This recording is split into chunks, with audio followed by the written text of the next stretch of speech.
कुंती पुत्र धर्मराज युधिष्ठिर कहने लगे कि हे भगवान, आषाढ़ शुक्ल देवशयनी एकादशी तथा चातुर्मास महात्म्य मैंने भली प्रकार से सुना।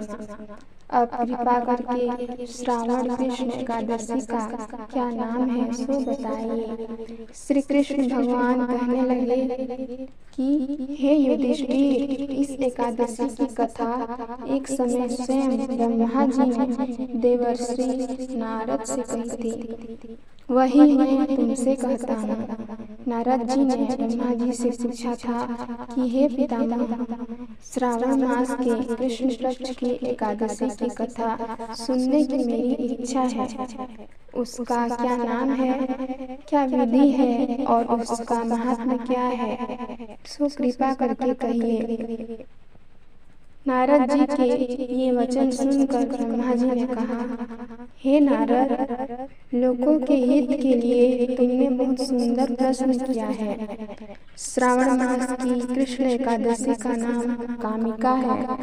उसके सुनने मात्र से वाजपेय यज्ञ का फल मिलता है। इस दिन शंख चक्र गदाधारी विष्णु भगवान का पूजन होता है, जिनके नाम श्रीधर, हरि, विष्णु, माधव, मधुसूदन है।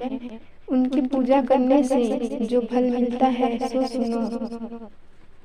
जो फल गंगा, काशी, नैमिषारण्य और पुष्कर स्नान से मिलता है, वह विष्णु भगवान के पूजन से मिलता है। जो फल सूर्य व चंद्र ग्रहण पर कुरुक्षेत्र और काशी में स्नान करने से, समुद्र वन सहित पृथ्वी दान करने से, सिंह राशि के बृहस्पति में गोदावरी और गंडकी नदी में स्नान से भी प्राप्त नहीं होता, वह भगवान विष्णु के पूजन से मिलता है। जो मनुष्य श्रावण में भगवान का पूजन करते हैं, उनसे देवता, गंधर्व और सूर्य आदि सब पूजित हो जाते हैं। अतः पापों से डरने वाले मनुष्यों को कामिका एकादशी का व्रत और विष्णु भगवान का पूजन अवश्यमेव करना चाहिए। पाप रूपी कीचड़ में फंसे हुए और संसार रूपी समुद्र में डूबे मनुष्यों के लिए इस एकादशी का व्रत और भगवान विष्णु का पूजन अत्यंत आवश्यक है। इससे बढ़कर पापों के नाशों का कोई उपाय नहीं है। हे नारद, स्वयं भगवान ने यही कहा है कि कामिका व्रत से जीव कुयोनि को प्राप्त नहीं होता। जो मनुष्य इस एकादशी के दिन भक्ति पूर्वक तुलसी दल भगवान विष्णु को अर्पण करते हैं, वे इस संसार के समस्त पापों से दूर रहते हैं। विष्णु भगवान रत्न, मोती, मणि तथा आभूषण आदि से इतने प्रसन्न नहीं होते जितने तुलसी दल से। तुलसी दल पूजन का फल 4 भार चांदी और 1 भार स्वर्ण दान के बराबर होता है।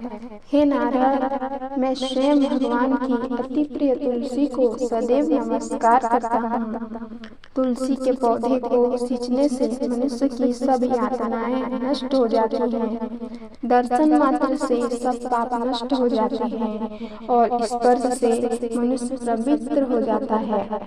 कामिका एकादशी की रात्रि को दीपदान तथा जागरण के फल का महात्म्य चित्रगुप्त भी नहीं कह सकते।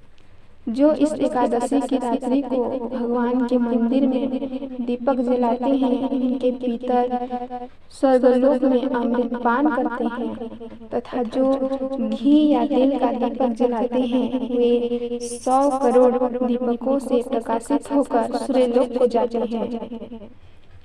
ब्रह्मा जी कहते हैं कि हे नारद, ब्रह्म हत्या तथा भ्रूण हत्या आदि पापों को नष्ट करने वाली इस कामिका एकादशी का व्रत मनुष्य को यत्न के साथ करना चाहिए। कामिका एकादशी के व्रत का महात्म्य श्रद्धा से सुनने और पढ़ने वाला मनुष्य सभी पापों से मुक्त होकर विष्णु लोक को जाता है। इस प्रकार कामिका एकादशी बहुत ही महत्वपूर्ण है। पौराणिक कथा सुनने के लिए चैनल को सब्सक्राइब जरूर करें। धन्यवाद।